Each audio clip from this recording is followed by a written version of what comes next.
کر رہے تھے. اب اس کے بعد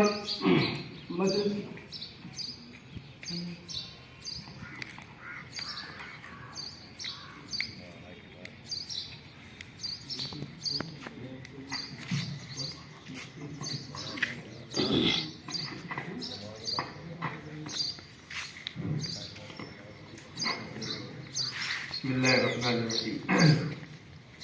الحمد للہ رب العالمین والصلاة والسلام على سید الانبیاء والمرسلین وعلى آلہ واصحابہ اجمعین اما بعد. اعوذ باللہ من الشیطان الرجیم. بسم اللہ الرحمن الرحیم.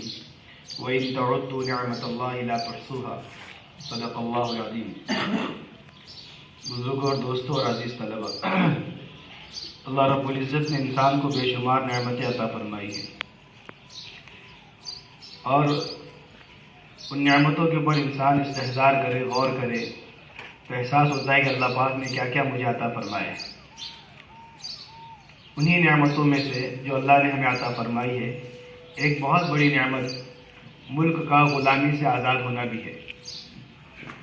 اتنی بڑی نعمت ہے کہ اس کے حصول کے لیے جن لوگوں نے جد و جہد کی، کوششیں کی، محنتیں کی، قربانیاں دی، گھر بار سے دور ہو گئے، اپنی بیوی بچوں کو چھوڑ دیا، وہی لوگ حقیقت میں اس نعمت کو محسوس کر سکتے ہیں کہ یہ کتنی بڑی نعمت ہے. آج ہم لوگوں کو اس کی قدر نہیں ہے کہ آزادی کے لیے ہمارے آباء و اجداد نے، ہمارے بزرگوں نے، ہمارے اسلاف نے کیا کیا قربانیاں دی، جس کے نتیجے میں یہ ملک آزاد ہو گیا. حتیٰ کہ ہم لوگ ان لوگوں کے ناموں سے بھی واقف نہیں ہیں جن لوگوں نے، جن علماء نے اس ملک کو آزاد کرانے کے لیے اپنے جان کی، مال کی، گھر کی، جذبات کی، اولاد کی قربانی پیش کی. چند ایک نام کے سوا بہت سے ناموں سے ہم لوگ ناواقف ہیں. اس کی وجہ یہ ہے کہ ہماری تاریخ کے اوپر نظر نہیں ہے، نہ تاریخ کا مطالعہ ہے اور نہ تاریخ کو ہم پڑھتے ہیں. آپ غیروں کے حالات کو اٹھا کر دیکھیں گے تو ان لوگوں کے اندر جن لوگوں نے ملک کی آزادی کے لیے کام کیا ہے، تو ان لوگوں نے اپنے مجاہدین کی تاریخ کو بہت اچھے سے محفوظ کر کے رکھا ہے، اور بلکہ باقاعدہ وہ ان کے ذہنوں سے مٹ نہ جائے ان کے نام، اس لیے ان لوگوں نے روڈ کے نام ان کے نام پر رکھے ہیں، ہال بنائے جاتے ہیں بڑے بڑے، وہ ہال ان کے ناموں پر رکھے جاتے ہیں. اسکول کے نصاب کے اندر، سلیبس کے اندر ان کے تاریخی کارناموں کو بیان کیا گیا ہے. ان کے چھوٹے چھوٹے بچوں کے نام ان کے نام پر رکھے جاتے ہیں، تاکہ اور پھر ان کے باقاعدہ ہمیشہ سیمینار اور بڑے بڑے پروگرام منعقد ہوتے ہیں ان کے ناموں پر، تاکہ ان کی قربانیوں کو پیش کیا جائے اور ان کی عوام جو ہے اپنے مجاہدین کے کارناموں سے کبھی بے خبر نہ رہے. اور ہم مسلمانوں کا المیہ یہ ہے کہ ہم صرف 15 اگست اور 26 جنوری کو ہی اپنے بزرگوں کو یاد کرتے ہیں.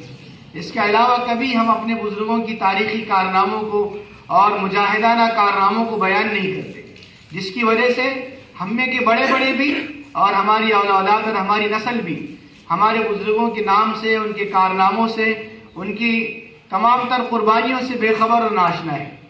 اور جو نسل اپنے ماضی سے کٹ جاتی ہے اس کا مستقبل ہمیشہ تاریک رہتا ہے. کسی قوم کا مستقبل اگر خراب کرنا ہو نا تو اس قوم کو اس کے ماضی سے کاٹ دو، اس کو پتہ نہ چلے کہ تمہارے پروجوں نے، تمہارے اسلاف نے، تمہارے باپ داداؤں نے کیا کارہائے نمایاں انجام دیے اور وہ کیسے کام کر کے دنیا سے چلے گئے. تو وہی ہو رہا ہے آج.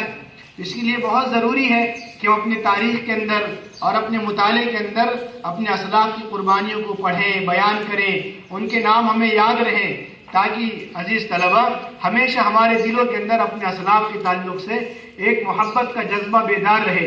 اور ساتھ ہی ساتھ ان لوگوں نے جس ملک کو آزاد کرانے کے لیے قربانی دی، اس ملک سے محبت ہمارے ایمان کا حصہ ہے. اس ملک سے محبت اور اس ملک کی ترقی کے لیے ہم کیا کچھ کوشش کر سکتے ہیں، ہمیشہ اس کوشش میں آگے بڑھتے ہی رہنا چاہیے، تاکہ ہمارا ملک شب و روز ترقی کرتا رہے، اور اس کے لیے ہم ہمیشہ کوشش میں لگے رہیں. اسی کوشش کے تحت دارالعلوم دیوبند کی بنیاد عمل میں آئی تھی، تاکہ ملک کو ترقی کرانے کے لیے ایسے ہمیشہ نامور مجاہدین اور ایسے لوگ سپوت ملتے رہیں جو ملک کی ترقی کے لیے نمایاں کام کرتے رہیں۔